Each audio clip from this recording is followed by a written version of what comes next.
Assalamualaikum warahmatullahi wabarakatuh. Alhamdulillah rabbil alamin wassalatu wassalamu ala asyrafil anbiya wal mursalin sayyidina Muhammad wa ala alihi washabbihi ajma'in. Rabbi shrah li sadri wa yassir li amri wahlul 'uqdatam min lisani yafqahu qawli. Amma ba'du. Kita sama balik kitab kita ni Yas'alunaka, tanya jawab lengkap tentang agama dan kehidupan bersama Dr. Ahmad Syarbasi. Bersumpah dengan selain Allah. Ada orang tanya, Syekh, apakah boleh bersumpah dengan selain Allah? Misalnya bersumpah dengan matahari atau salah seorang manusia demi Syekh Abdul Qadir Jalani, demi Tok Kenali kau gapo dah. Sumpah dengan manusia. Boleh ke tak boleh? Dia Syekh menjawab, seorang lelaki mukmin yang benar dan lurus, yang berpegang kepada petunjuk, dia telah ditunjukkan oleh Tuhannya yang Maha Tinggi, tidak beranggapan bahawa dirinya perlu bersumpah atau memperbanyakkan sumpah. Nombor satu sekali, tak boleh sumpah. Walaupun nama Allah SWT, dengan keagungan kehebatan Allah SWT, tapi dia kecepu pula, takut langgar sumpah dah. Dia tak berani mudah-mudah bersumpah. Oleh kerana itu, sedapat mungkin dia menjaga lisannya dari bersumpah. Wallahi, tallahi, kau apa tu? Setelah tak Arab mudah sumpah, kita tak boleh tiru dah. Dia tidak akan melakukan sumpah kecuali jika sudah sangat-sangat diperlukan untuk itu. Kerana Allah SWT memperingatkan untuk tidak banyak menggunakan sumpah. Berguna banyak sangat, jadi tidak berharga, tidak menghargai Allah. Tidak mengagungkan Allah. Walaupun Allah itu Maha Agung, kita guna namanya kerana keagungan Allah.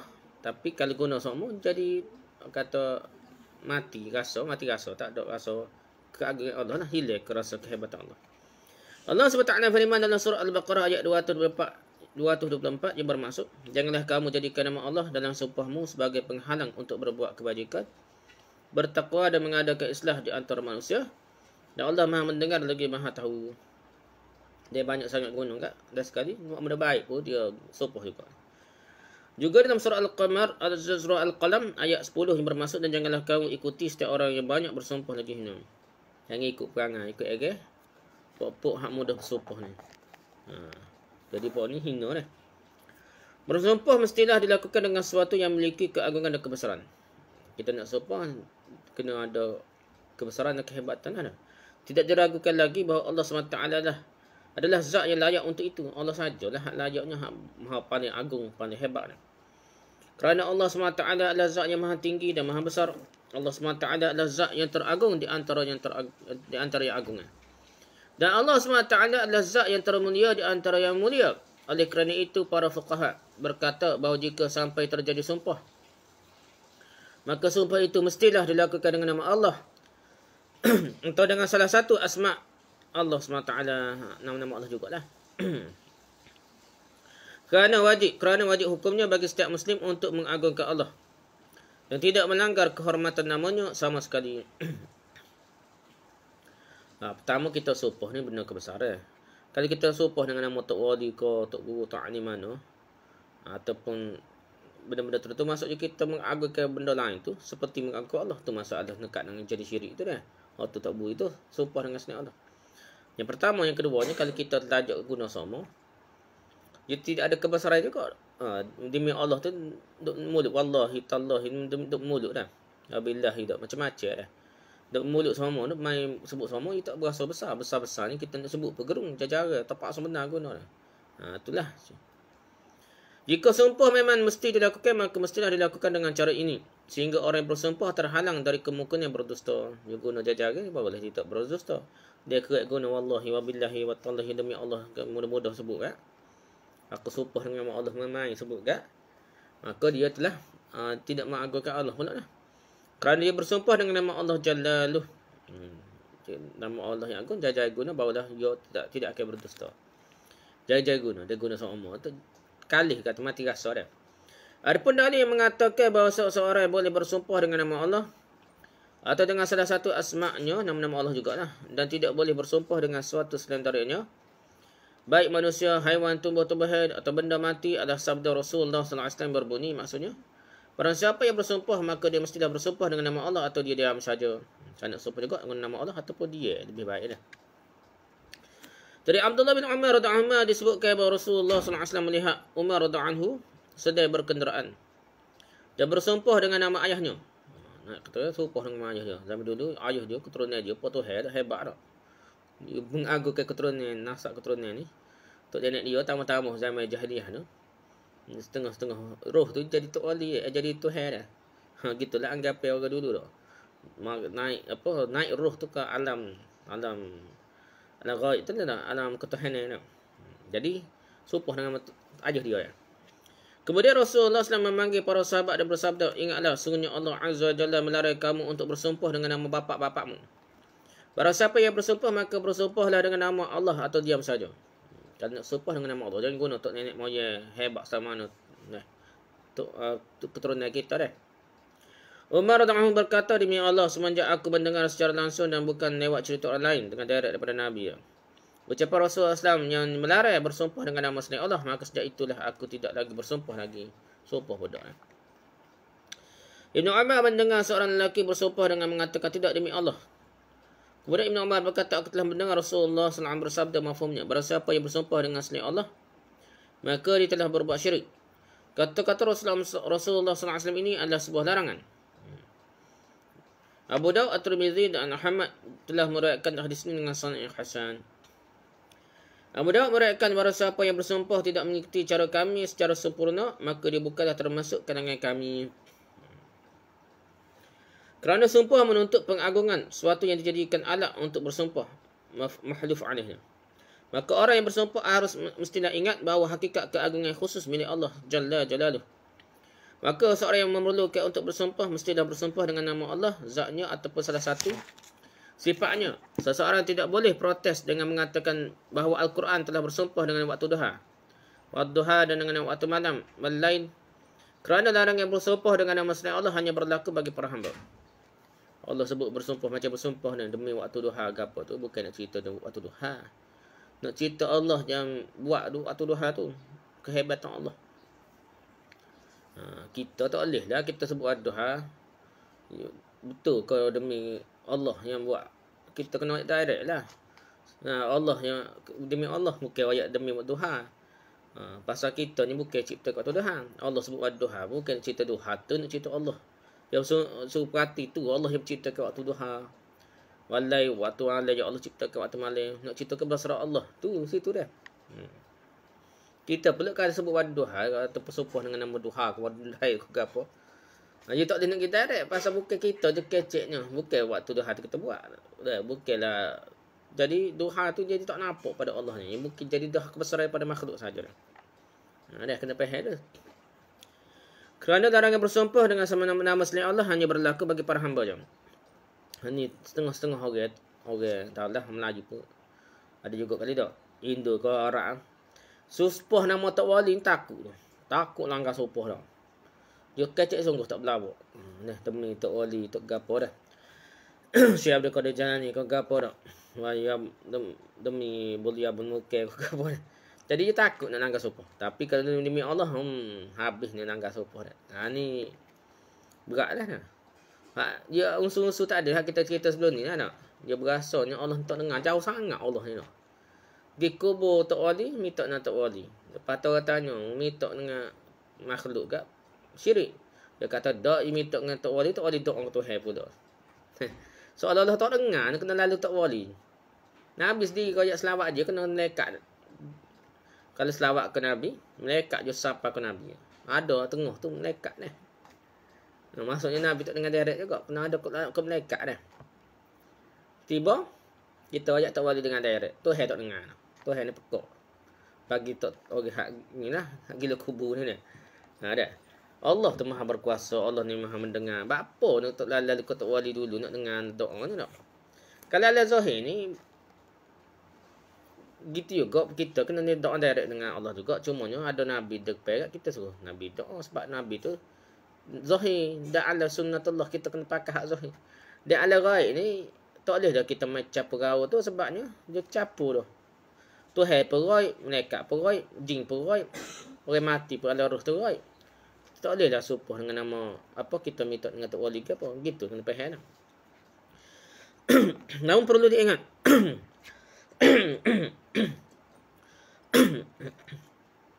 Namun perlu diingat, hal tersebut bukan berarti bahawa manusia boleh banyak bersumpah selama sumpah tersebut dilakukan dengan nama Allah Azza wa Jalla.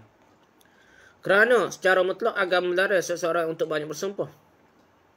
Rasulullah SAW bersabda mafhumnya, kamu mestilah menjauhi banyak melakukan sumpah. Dalam jawab balik, kerana hal itu melariskan barang daganganmu, namun menghilangkan keberkahan. Tak berkat pula.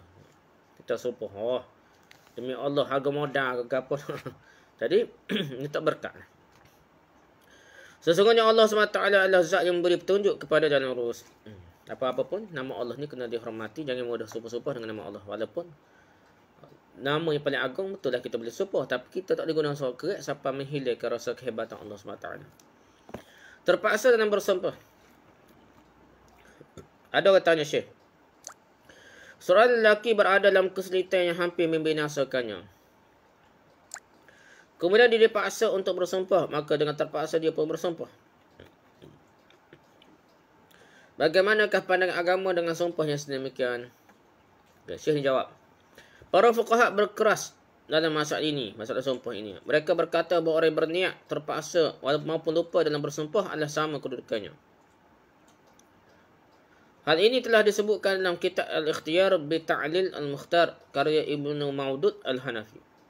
Para fuqaha beristidlal mengambil dalil dengan hadis yang mengatakan, maksudnya 3 perkara yang sungguh-sungguh maupun bergurau tetap dihitung sungguh-sungguh. Talak, nikah, dan sumpah. Kita kalau cerah, talak untuk digurau bewok dah. Dia jadi sungguh. Nikah pun ya tak ada ni lah, kita kata pakai kedah. Gurau bewok ni. Oh, pak cik nikah anak pak cik dah. Sekian-sekian nama ni dengan saya dah. Atau lah pakai ya dah. Kita tahu ya lah, boleh lah. Pakai jadi tu. Gurau bewok pun jadi sungguh nikah dah. Nah. Gitu dah. Lepas tu sumpah. Sumpah pun gitu dah. Bila kita sumpah jadi. Kalau tidak kita nak batal sumpah kena bayar kafarah. Juga diriwayatkan bahawa Umar radhiyallahu anhu berkata 4 perkara yang tidak ada istilah kembali padanya. Tak boleh nak gustai balik lah. Kemudian Umar radhiyallahu anhu menyebutkan bahawa salah satunya adalah sumpah. Salah satunya sumpah. Tak boleh nak gustai balik. Nak gustai, nak pelakir balik, ia kena bayar kafarah.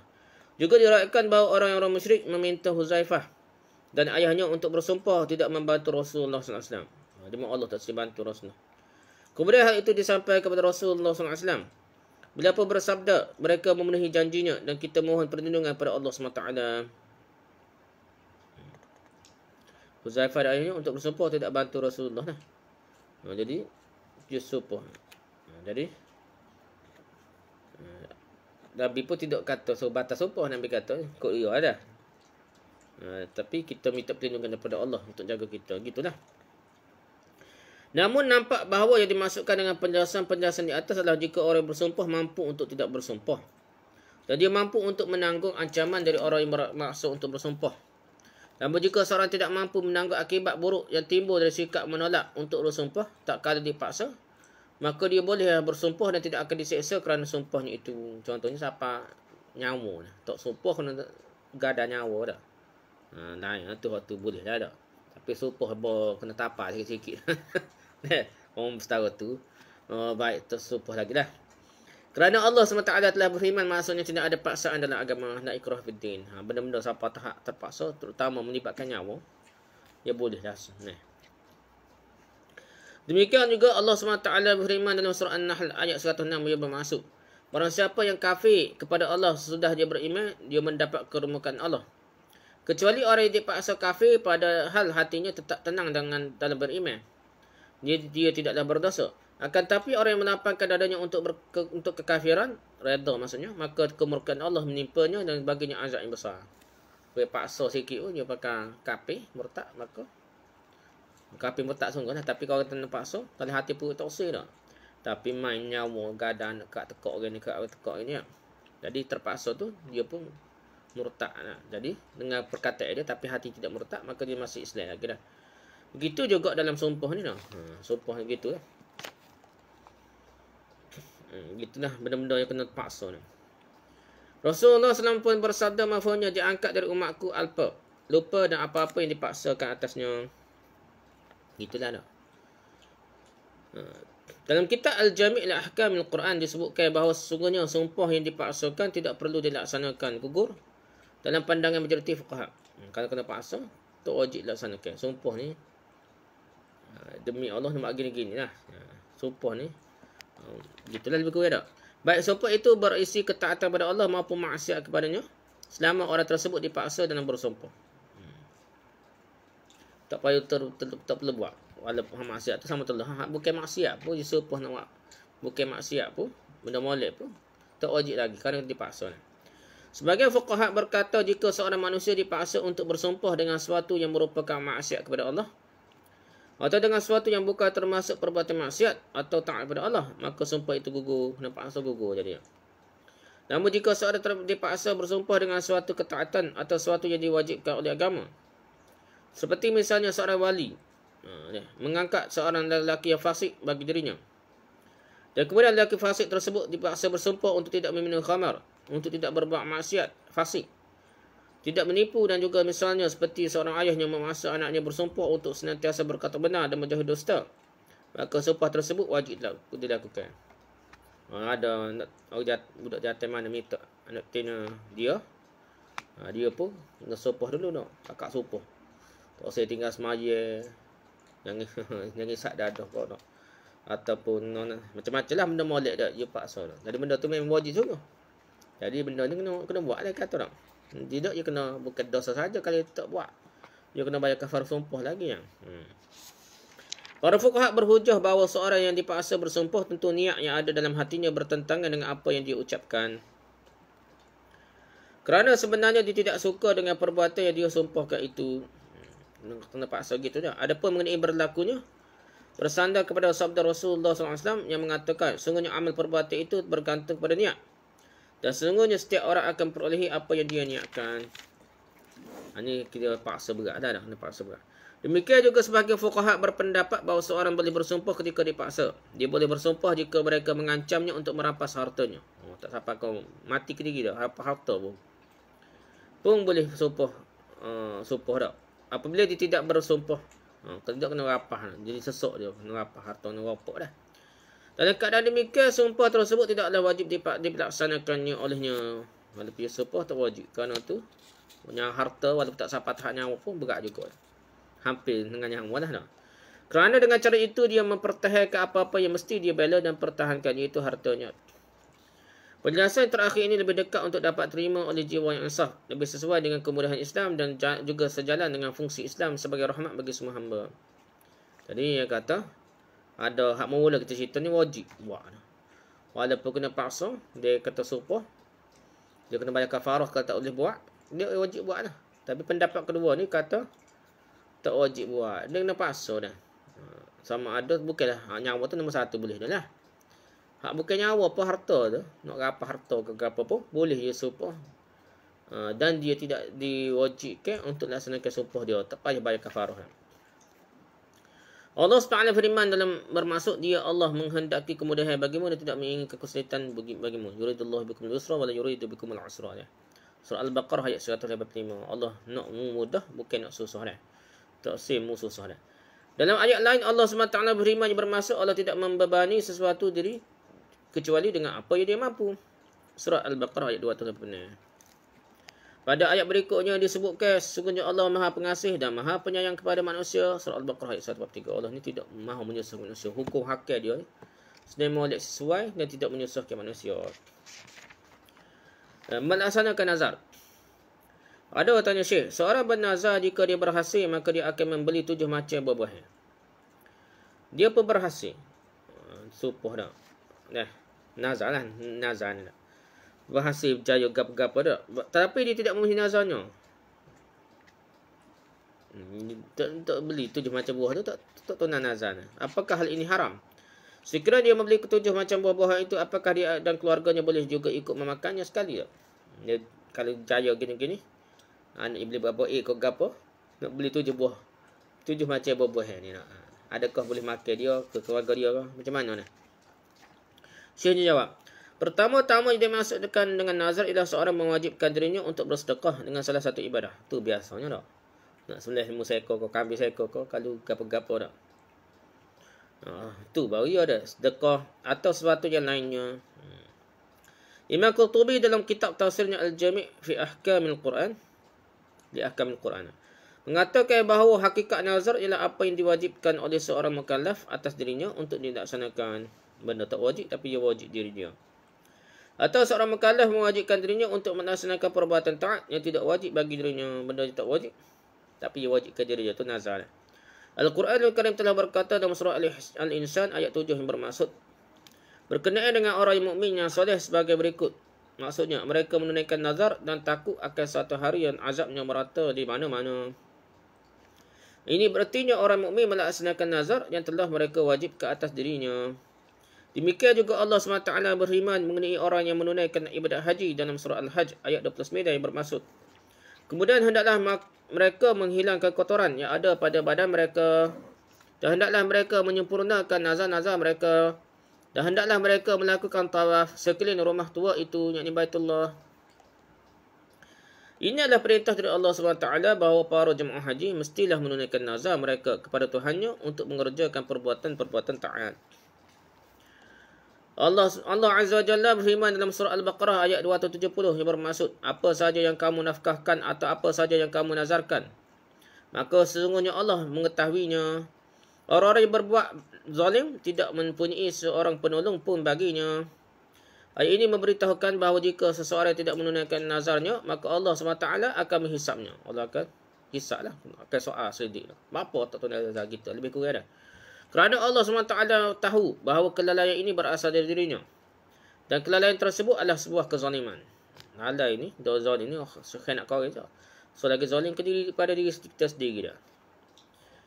Rasulullah SAW mengingatkan manusia untuk tidak meremehkan pelaksanaan nazar yang telah diwajibkan atas dirinya. Rasulullah SAW bersabda mafhumnya, tunaikanlah nazarmu. Bukan benda remeh-temeh, benda besar, ada janji. Nazar ni soal janji Tuhan. Nak buat sesuatu. Pada hadis yang lain, Rasulullah SAW juga bersabda mafhumnya, barang siapa yang bernazar dan menyebutkan apa yang dinazarkannya, maka dia wajib melaksanakannya apa yang disebutkan dalam nazarnya. Rasulullah SAW juga bersabda, barang siapa yang bernazar untuk mentaati Allah, maka dia wajib mentaatinya. Di sini kita dapat fahamlah bahawa orang yang telah bernazar untuk membeli beberapa macam buah-buahan dan memberikannya pada fakir miskin. Biasanya kalau sebut 7 buah kau gapo, kambing seekor, bukan nak makan dia, nak sedekah kepada lain, itu terasanya. Sebab itu dia kata kena beri kepada fakir miskin. Misalnya, wajiblah melaksanakan nazarnya itu selama syarat tetapkan dalam nazarnya itu telah terlaksana. Dan haram hukumnya dia tidak menunaikan nazarnya itu. Dia dan keluarganya juga tidak boleh makan buah-buahan itu. Nazar-nazar ni, kita boleh makan dah. Benda wajib ni, macam kita korban lah. Kalau nazar macam kita mewajibkan diri kita sendiri. Aku nak sembelih lembu ni kau, macam wajib lah. Bukan lembu ni buat korban gitu lebih kurang. Tak wajib lagi. Maksudnya kita macam ta'ni betul lah. Macam lembu tu kita punya sungguh dah. Dia dan keluarganya juga tidak boleh memakai buah-buah itulah. Dia tak boleh makan daging korban. Kalau dia wajib tak boleh makan. Kalau korban biasa ni ambil sogi itu bukan nazar ni. Nazar ni supuh maksudnya. Ataupun benda kita tetap aku ni nak korban mana ataupun kan sesuatu biasa kita ni nak. Kalau sesuatu aku nak sembelih lembu ke apa, nak ambil sogi kambing ke sogi lembu Kita ayat kita kalau jaya ke satu-satu dah ada ta'ni, ada ta'liq, ada benda kita kait, maka biasanya itu nazar lah. Dan benda tu dia jadi wajib dan tak boleh makan anak beranak kita. Jangan payah pula setengah tu kata pakai ya memang ada setengah kitab kita masak macam ini, tapi benda tu sekadar ayat lembu tu dia kita ta'ni dah. Lembu ni buat korban. Ni nazar tu tak lagi. Korban tu boleh korban sunat boleh dah. Jangan menyusahkan pendapat ni. Kalau jumpa pendapat payah, pendapat mudah, terutama untuk kapur ni kena ajar hak mudah. Jangan kita pakai hak payah siapa jadi waswah pula kapur kita dah. Dia dan keluarganya juga kerana dalam kitab Sahih Bukhari dan Sahih Muslim terdapat satu perkataan dari Abdullah bin Umar radhiyallahu anhu yang mengatakan tidak boleh dimakan bahagian dari balasan hukuman berburu pada musim haji dan juga nazar. Jadi kalau dia bayar kafarah ni, buru tu dia kena bayar denda lah, ada fidyah, kena bayar denda tu jadi dam ke apa dah. Jadi kena bayar tu jadi kafarah ke apa, dia tak boleh makan lah benda je banyak. Dan juga nazar pun tak boleh makan juga. Ada pun yang selain dari itu boleh dimakan. Perkataan ini berasal dari Ibn Umar dan tentunya dia tahu hal itu dari Rasulullah SAW. Dengan demikian ini merupakan ketentuan haram yang memakan bahagian barang nazar. Ada nazar, mewajibkan dia tak boleh makan anak beranak dia dah. Hak bawah tanggungan dia lah. Namun jika seorang bernazar akan membeli buah-buahan ini untuk dibahagikan kepada keluarganya dan dirinya sendiri, maka dalam keadaan ini dia dan keluarganya boleh makan buah-buahan tersebut. Tapi dia kata kalau dia niat ni memang nak beri makan keluarga dia dah. Bukan dia secara umum ataupun dia nak sembelih kambing. Kau gapo lembu, tu kena beri kau lain miskin lah. Tapi dia kata aku nak sembelih lembu ni ataupun dia kata nazar ni aku nak beli buah ni nak beri makan kat anak bini aku dah. Memang betul gitu dah.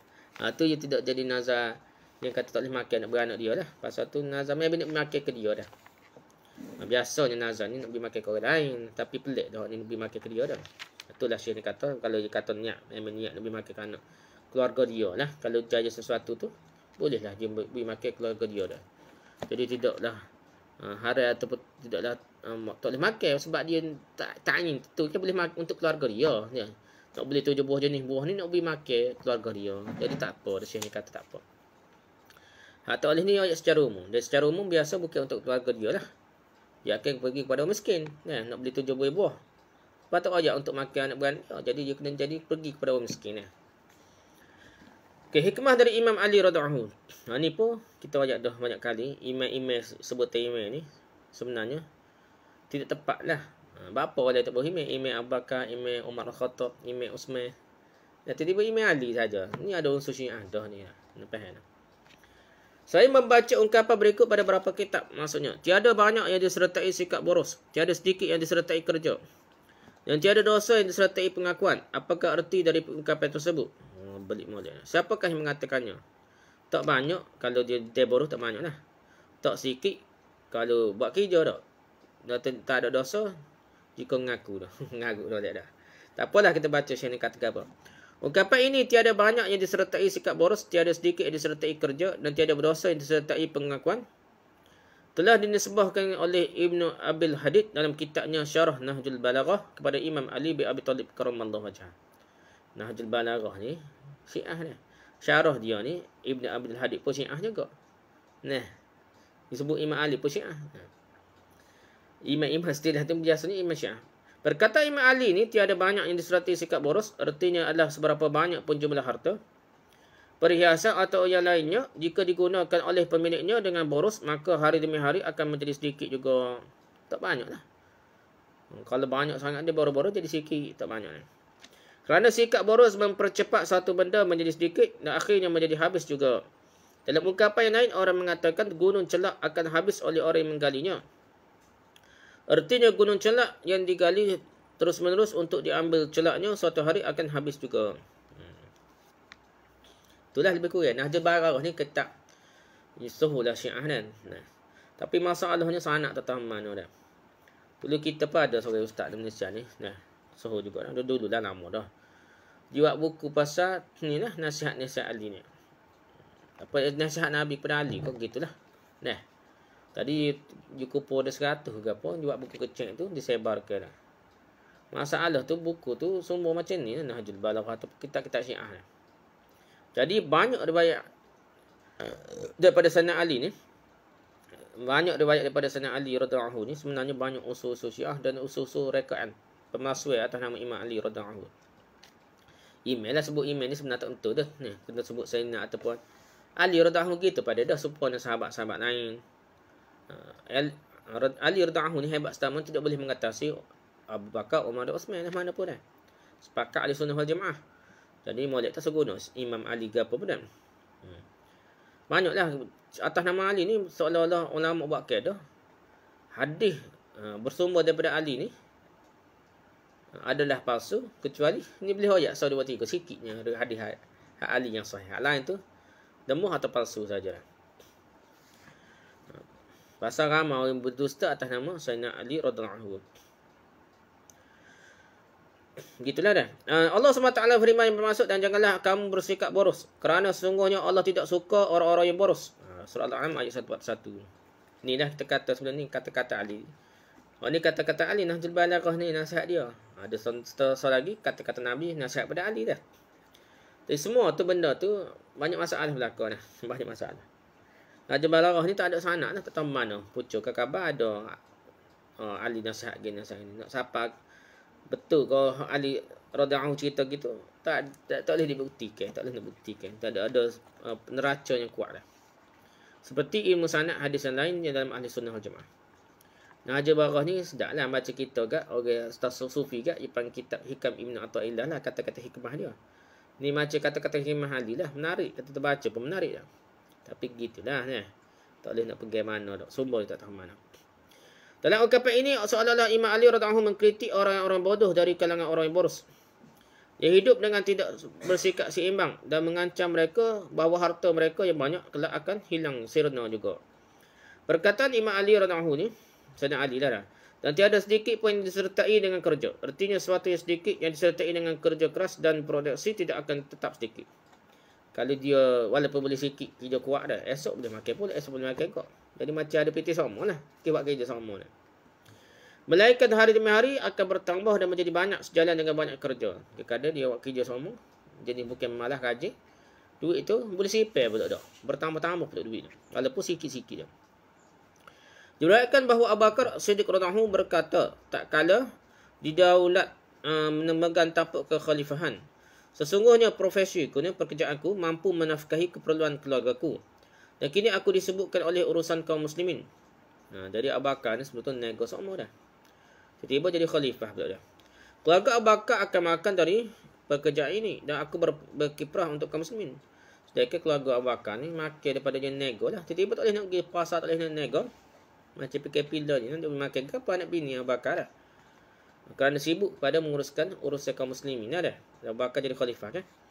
Abu Bakar bermaksud memberikan perhatian terhadap urusan kaum muslimin dan mengusahakan agar kerja dan usaha mereka mendatangkan hasil. Jadi dia sibuk tu, dia nak cara kepada nego lah. Seolah dia bekerja dan berkarya untuk mereka. Tidak diragukan lagi bahawa keseimbangan dalam bekerja dan berkarya akan menyebabkan sesuatu yang sedikit menjadi banyak. Dia tak habis cerita gitu dah pasal Abu Bakar nak berinya buat kerja buat. Gitulah dah. Tapi lepas tu boleh gaji dah. Dan Abu Bakar boleh gaji. Tapi gitulah gaji dia potong banyak dah.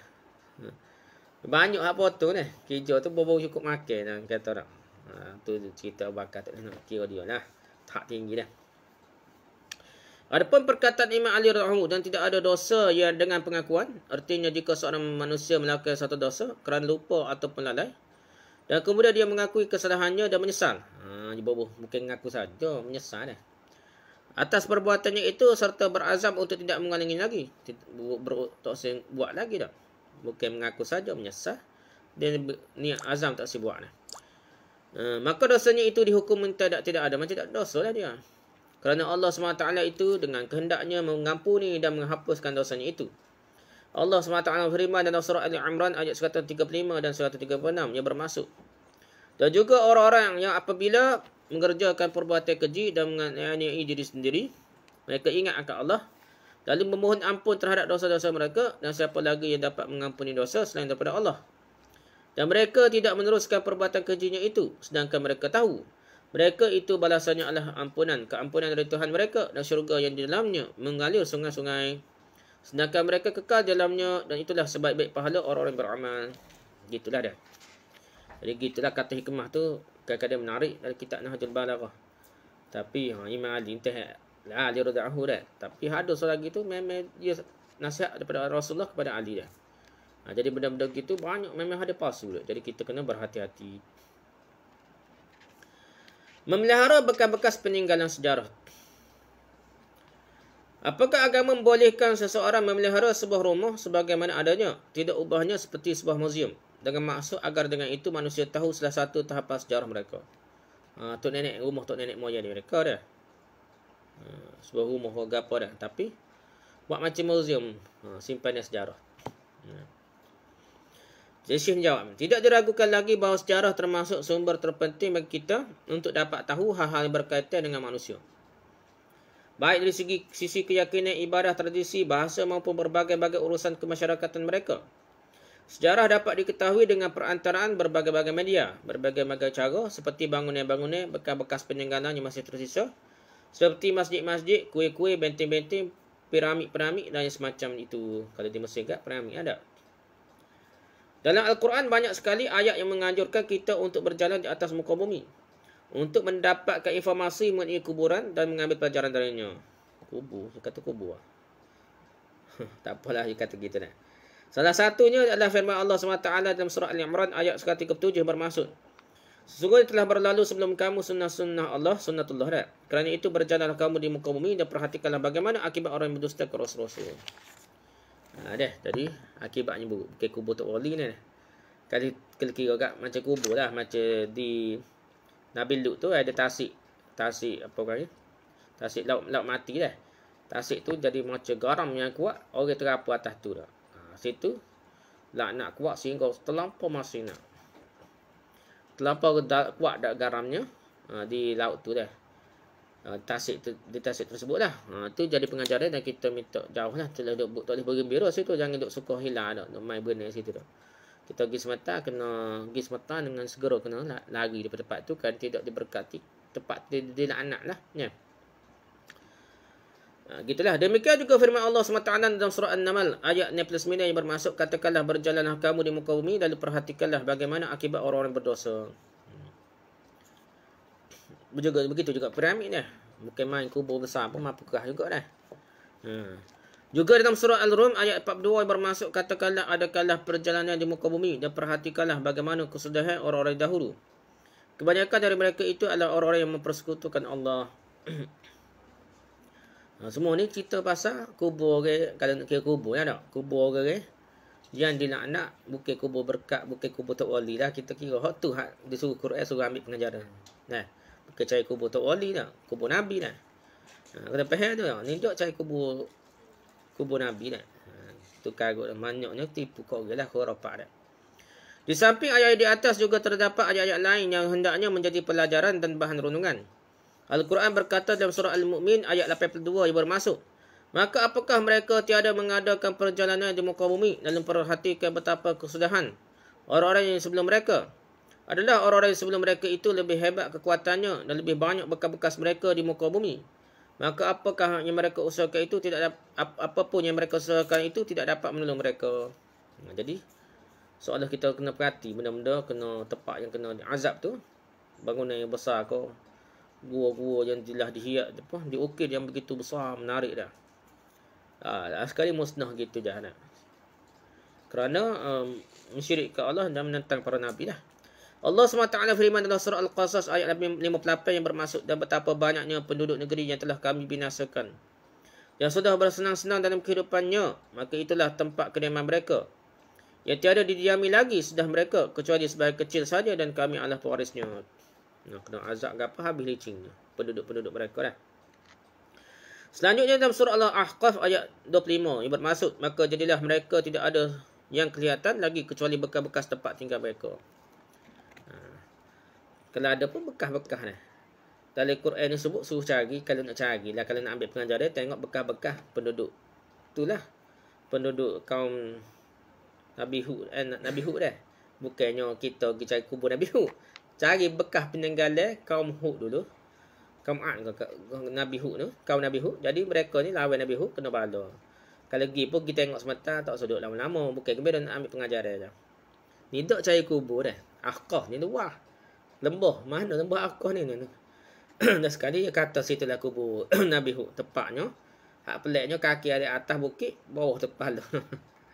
Kau guna pelik-pelik lah tu kata benda ni nak tipu ke orang penunggak agama. Jadi kubur-kubur Nabi ni pelik-pelik. Di jodoh ada kubur besar kubur dah. Ya Allah, kubur Nabi dah. Jadi kita janganlah mudah percaya. Benda gitu dah. Berikutnya dalam surah Taha ayat 128 yang bermaksud, maka tidakkah menjadi petunjuk bagi mereka kaum musyrik? Berapa banyaknya kami membinasakan umat-umat sebelum mereka, padahal mereka berjalan di bekas-bekas tempat tinggal umat-umat itu. Sesungguhnya pada yang demikian itu terdapat tanda-tanda bagi orang berakal. Jadi kalau dok perhatilah, kalau dia mikir orang musyrik ni nego magi-magi, lalu kuasa-kuasa bekas-bekas tempat orang kena azab. Okey, Nabi Lut kuasa apa yang ambil kak. Itulah kaum Nabi Hud tu lah. Jadi mereka ni sepatutnya ambil pengajaran. Jangan buat serupa dulu dah, jangan syirik, jangan gapo dah. Jangan buat dosa besar dah. Tiba-tiba mereka ni lalu saja tak ambil pengajaran. Begitu juga Allah SWT berfirman dalam surah As-Sajdah ayat 26 yang bermaksud. Dan apakah tidak menjadi petunjuk bagi mereka berapa banyak umat-umat sebelum mereka yang telah kami binasakan, sedangkan mereka sendiri berjalan di tempat-tempat kediaman mereka itu. Sesungguhnya pada yang demikian itu terdapat tanda-tanda kekuasaan Tuhan. Maka apakah mereka tidak mendengarkan, memperhatikan? Gitulah lalu tempat kaum-kaum ni azab tapi tak perhati molek, tak ambil pengajaran. Selanjutnya dalam surah Al-Ankabut ayat 38 yang bermaksud dan juga kaum Ad dan Samud, dan sungguh telah nyata bagi kamu kehancuran mereka dan puing-puing tempat tinggal mereka. Jadi bekas-bekas runtuhan bangun ni, runtuhan bangun ni di tempat kaum tersebut, kaum Ad dan Samud. Sepatutnya orang hak lalu situ ambil pengajaran. Ayat-ayat di atas memberikan petunjuk bahawa bekas-bekas peninggalan orang terdahulu dapat menolong orang dalam mempelajari keadaan mereka dan juga mengetahui akhir dari kehidupan mereka. Ayat di atas juga merupakan bukti bolehnya melihara sebuah bangunan, sebuah rumah yang mempunyai nilai sejarah tertentu. Boleh kita simpan kalau rumah kau gapo yang ada nilai sejarah. Sepatutnya kena buat lah. Pak kita pun sepatutnya buat lah. Di Kelantan gapo ni. Perai Jepun habis licin dah. Tak tahu mana nak. Sedangkan itu sejarah yang berharga untuk generasi akan datang sepatutnya dipelihara. Diberi wajah baru sehingga orang ni boleh menarik dia. Pasal generasi muda ni kalau muka jauh. Kita zaman merdeka, zaman perai Jepun gapo ni semakin jauh. Orang-orang muda, generasi baru semakin tak tahu dah. Jadi alangkah baiknya kerajaan atau pihak-pihak berwajib mengambil inisiatif supaya buat sesuatu sehingga benda ni tidak hilang kita saja dah. Dan biar ada ambil pengajaran lah. Kalau boleh tak, wajaklah pengajaran sikit. Bukan wajak saja sejarah kan. Berkenaan dengan firman Allah SWT yang mengatakan sungguhnya orang-orang yang memanggil kamu dari luar kamar-kamarmu, kebanyakan mereka itu tidak mengerti. Dipanggil Nabi di luar bilik-bilik Nabi dah. Para mufassir mengatakan bahawa kamar-kamar ni, bilik-bilik yang dimasukkan dalam ayat ini adalah kamar-kamar isteri Nabi SAW. Bilik-bilik isteri Nabi lah. Bilik tersebut ada 9 bilik lah. Bilik rumah ni. Ataupun 9 rumah atau 9 bilik lah. Dan setiap isteri beliau mempunyai satu bilik tidur lah. Bilik. Bilik-bilik ini terbuat dari pelepah daun kurma saja. Itu zaman dulu kan. Pada pintunya terdapat penutup yang terbuat dari kain kasar berwarna hitam. Kamar-kamar itu sangat sederhana dan jauh dari kemewahan. Kamar-kamar tersebut bersebelahan dengan masjid dan mempunyai pintu yang langsung menuju masjid. Pada masa kekuasaan Walid bin Abdul Malik, dia memerintahkan supaya kamar-kamar itu dimasukkan ke dalam bahagian masjid Nabi SAW setelah sebelumnya dihancurkan terlebih dahulu. Jadi zaman Walid bin Abdul Malik namalah dah. Dia ni sepatutnya protes juga. Dia peracu bilik-bilik rumah-rumah isteri Nabi kerana nak besar. Cuma kubur Nabi termasuk dalam masjid lah dah. Orang-orang ketika itu menangis. Ramai orang pakat sedih dah. Ketika Sa'id bin Musayyab ni tabi'in lah. Berkata, demi Allah, aku lebih suka mereka membiarkan kamar-kamar itu, bilik-bilik itu, rumah-rumah itu sebagaimana adanya, sehingga kelak para penduduk bumi dapat datang dan melihat bagaimana kesederhanaan Rasulullah SAW dalam hidupnya. Orang tengok ambil pengajaran Nabi ni hidupnya sederhana saja walaupun ketua negara. Ketua dunia, ketua bukan negara saja dah, ketua makhluk manusia ni dunia akhirat. Dengan begitu hal itu akan menjadi penurun bagi manusia untuk bersikap zuhud dan tidak memperbanyakkan harta dunia dan merasa bangga dengannya. Itu pendapat Sa'id bin Musayyab.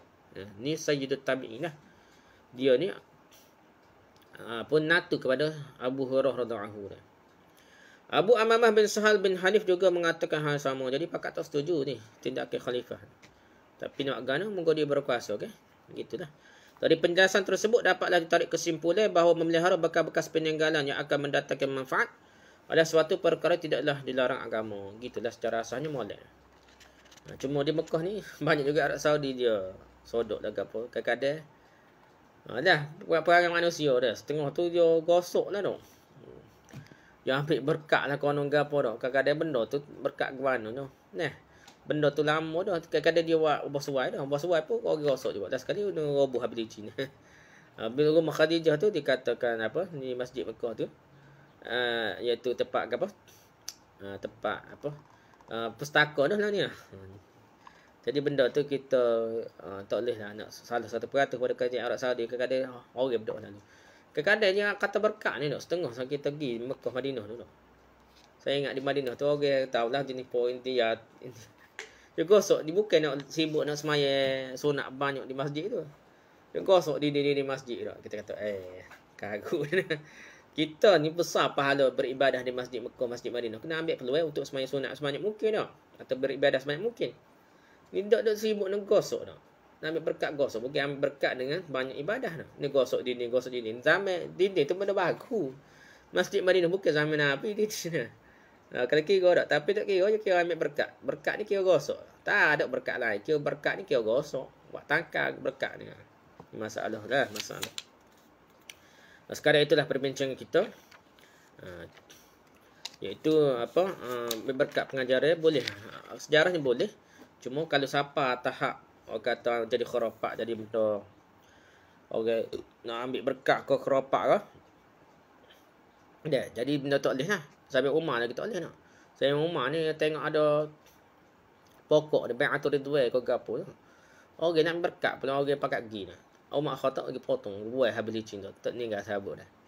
Dia Umar Khattab pun asalnya boleh kalau ambil pengajaran, tapi dia ambil jadi tempat nyembuh, dia ambil tempat ambil berkat pula. Ni kerak ke habis licin dia.